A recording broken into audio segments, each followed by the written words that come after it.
চলে এলাম তোমাদের কাছে একটি নতুন মেকআপের ভিডিও নিয়ে।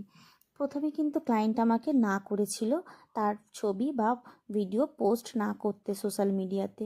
তো আমি তাকে যা বললাম যে তুমি আমাকে কি দেখে বুকিং করেছিলে, তখন সে বলল আমাকে যে আমি সোশ্যাল মিডিয়ার মাধ্যমে তোমার কাজ দেখে তোমাকে বুকিং করেছি। তো আমি তখন বললাম যে আমি যদি আমার কাজ বা ভিডিও পোস্ট না করি, শেয়ার না করি সোশ্যাল মিডিয়াতে, তাহলে নেক্সট যখন আমাকে কেউ বুকিং করবে তখন সে কি দেখে বুকিং করবে? এই কাজ দেখেই তো বুকিং করবে। আজ যেরকম তুমি আমার কাজ দেখেই আমাকে বুকিং করেছো, সেও নিশ্চয়ই আমার কাজ দেখেই আমাকে বুকিং করবে। তো অনেক বোঝানোর পর ক্লায়েন্ট আমার রাজি হলো।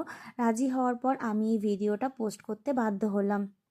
ক্লায়েন্ট যদি না করে দেয় না, তখন কিন্তু সেখানে আমাদের পোস্ট করাটা একদমই অনুচিত হয়ে পড়ে, কারণ মনটাও খারাপ হয়ে যায়। কেননা এত কষ্ট করে কাজ করার পর যদি আমি ছাড়তেই না পারি, তো সত্যি মনটা একটু খারাপ হয়ে যায়। কিন্তু কি করব, সেখানে বাধ্য, ক্লায়েন্টের কথা তো আমাদের শুনতে হবে। যাই হোক, ক্লায়েন্ট আমার সত্যি পরে রাজি হয়ে গেছিলো, আমার খুব ভালো লেগেছিলো।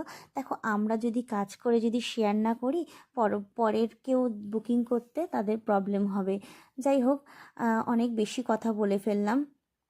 কাজটি কেমন লাগলো অতি অবশ্যই আমাকে জানাবে।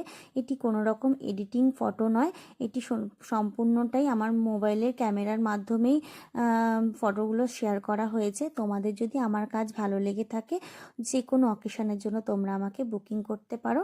কাজটি যদি ভালো লেগে থাকে, অতি অবশ্যই একটা লাইক আর ছোট্ট করে একটি কমেন্ট করে যেও।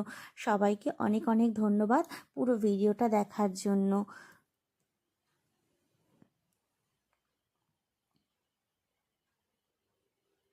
আর আমার ক্লায়েন্টকেও অনেক হ্যাঁ ধন্যবাদ, কারণ এই ভিডিওটা আর ফটোগুলো পোস্ট করার জন্য আমাকে হ্যাঁ বলেছে।